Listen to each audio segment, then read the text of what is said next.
Right now, the US and Israel are bombing Iran. Iran is firing missiles back at Israel. Oil tankers are stranded. Gas prices are climbing. And a waterway most people never heard of is the reason your grocery bill doubles. Now, this is the biggest military conflict since the Iraq War, and it started less than a month ago.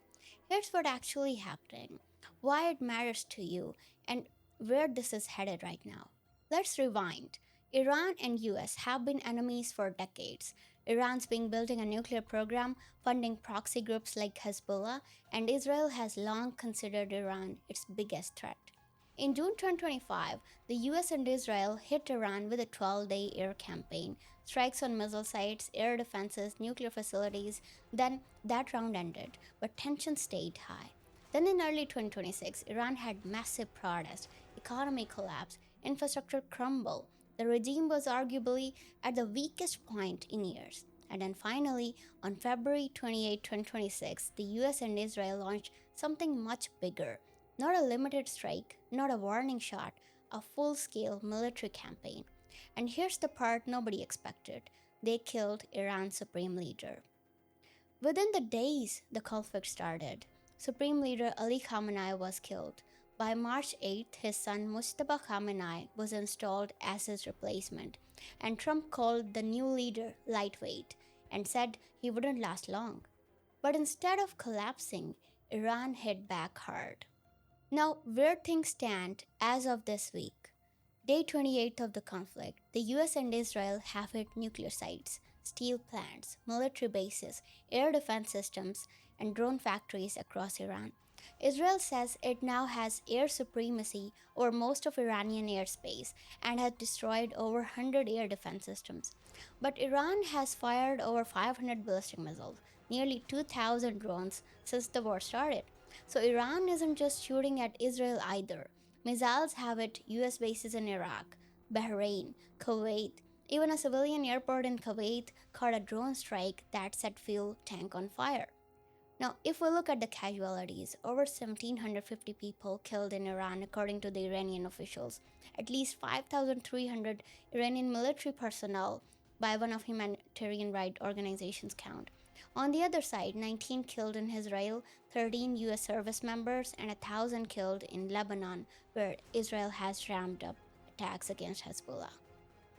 This narrow strip of water between Iran and Oman, just 21 miles wide at its tightest point, one-fifth of world's oil passes through here every single day, about 20 million barrels.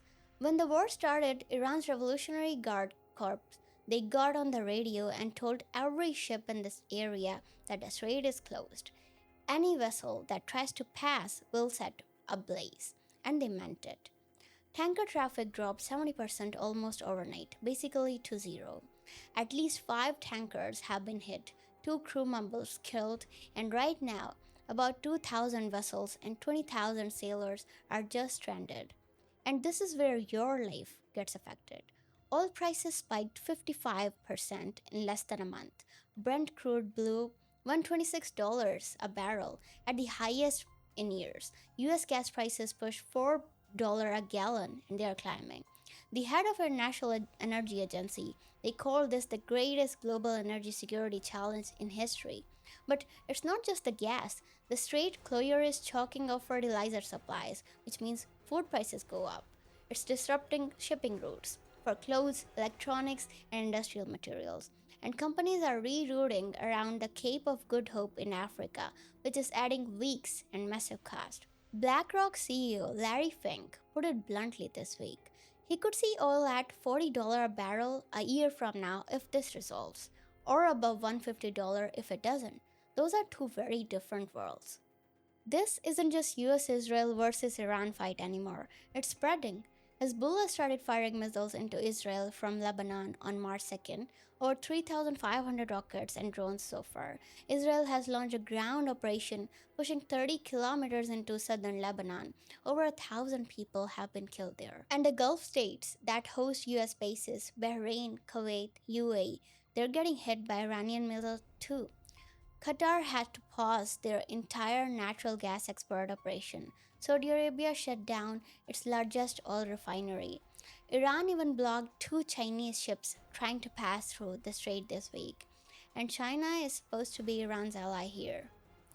Now, meanwhile, Trump gave Iran a 48-hour ultimatum, we can say, to reopen the strait, or US would start destroying Iran's power plants. That deadline came and went. He extended it, then extended it again. So what happens next? Honestly, nobody knows. And anybody who is telling you they do is lying. Here's what's actually happening. If they choose path A, if a deal gets done, Trump has signaled openness to talks. Pakistan offered to host negotiations. China and France are pushing for diplomacy. Some tankers are reportedly starting to trickle through the strait again. So, if the shipping lanes reopen and a ceasefire holds, all prices drop, markets will stabilize, and everyone breathes. But if they choose path B, if it gets worse, Israel says it has 3 more weeks of targets, thousands of them. Iranian missiles are running low, but they're rationing for a longer war. If the US hits Iran power grid, if Hezbollah fully re-enters, if Gulf states they pull into deeper, this becomes the biggest regional war in decades, and all will be at $150 plus. So the next 2 weeks are critical. Energy experts are calling it the make or break window.